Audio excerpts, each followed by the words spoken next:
j'ai décidé d'aborder comme sujet la réindustrialisation de l'Union européenne. Afin de comprendre ce qui a emmené la Commission européenne à vouloir intégrer un programme de réindustrialisation de l'Union européenne, je vais essayer de placer le sujet dans son contexte historique. Début des années 70, fin des années 80, on assiste à une forte vague de délocalisation des industries européennes vers les pays de l'Asie du Sud-Est. Et cela pour deux raisons principales. La première raison, c'est la montée en puissance de ces économies. Et la deuxième raison, c'est le coût du travail et le coût de production très faible dans ces pays. Suite à ces fortes vagues de délocalisation, va apparaître un phénomène qu'on va appeler la désindustrialisation de l'Europe. Cette désindustrialisation de l'Europe va s'accentuer jusqu'aux années 2000. En fait, jusqu'aux années 2000, l'industrie est souvent perçue comme étant une chose du passé. Et l'Union européenne cherche perpétuellement à fonder sa compétitivité sur les services et les innovations. La combinaison de facteurs internes tels que les élargissements de 2004 et de 2007 accroissent les disparités entre les pays membres de l'Union européenne et les facteurs externes tels que la bulle Internet de 2000, la croissance des pays émergents et l'augmentation des délocalisations des industries européennes poussent alors la Commission européenne à repenser son discours s'agissant de l'industrie.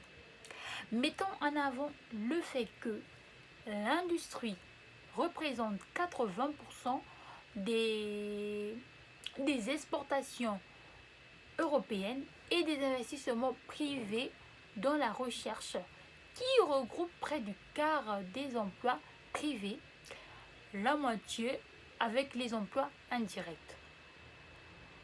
Suite à cela, en 2010, avec la montée en puissance des NTIC, on assiste à un nouveau paradigme qui est celui de la robotisation des industries.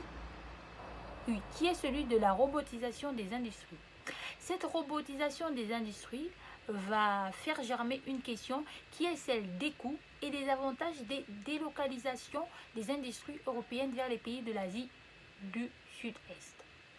Cette question qui est celle des avantages va emmener à la réflexion d'une possible réindustrialisation de l'Union européenne. L'Union européenne va songer à réinvestir dans son industrie, étant donné que le secteur de l'industrie représente pour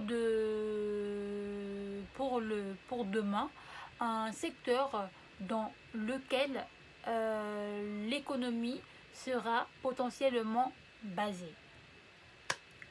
À la suite de cela vont apparaître deux nouveaux paradigmes qui sont celui de la Smart Industry et celui de l'industrie 4.0. L'apparition de ces deux nouvelles industries va emmener l'Union européenne à se pencher de façon effective sur une possibilité de repenser l'industrie européenne. En effet, en 2010, dans une communication de la Commission européenne, celle-ci va affirmer qu'aujourd'hui, plus que jamais, l'Europe a besoin de l'industrie et l'industrie a besoin de l'Europe. Car l'industrie est au cœur du nouveau modèle de croissance pour l'économie de l'Union européenne. La Commission européenne va estimer qu'une base industrielle solide est essentielle non seulement pour résoudre les problèmes économiques et sociaux, mais également pour faire face aux défis sociétaux du XXIe siècle. Ces défis sociétaux, nous les connaissons tous, c'est la santé, le vieillissement, le changement climatique, la société saine et sûre et bien d'autres. La Commission européenne va promouvoir la politique industrielle intégrée, associant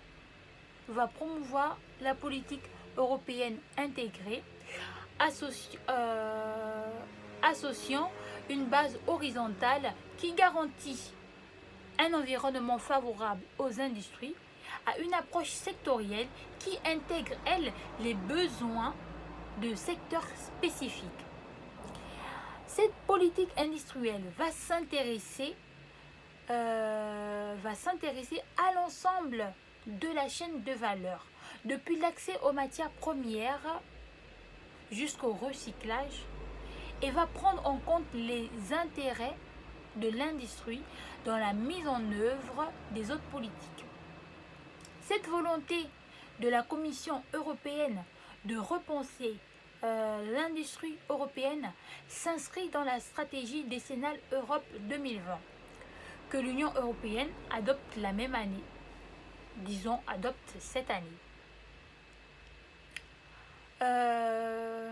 En conclusion, nous dirons que, avec l'arrivée des nouvelles technologies, l'Union européenne décide de repenser son industrie, tout simplement pour essayer de rendre plus compétitives ces industries sur le plan mondial. Car jusqu'aujourd'hui, l'Europe ne cesse de perdre sa place en ce qui concerne l'industrie mondiale. Elle se retrouve derrière la Chine et les États-Unis qui, eux, voient d'année en année croître leur niveau d'industrialisation.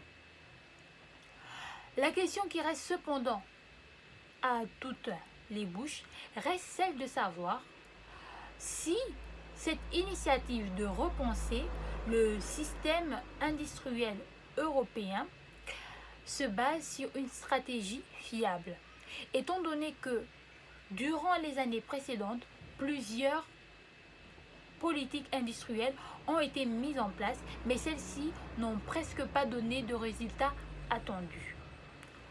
Il est donc indispensable de se poser la question de savoir quelle est la stratégie que l'Union européenne a décidé de mettre en place afin de favoriser, afin de garantir une meilleure exécution de cette nouvelle politique industrielle. Merci.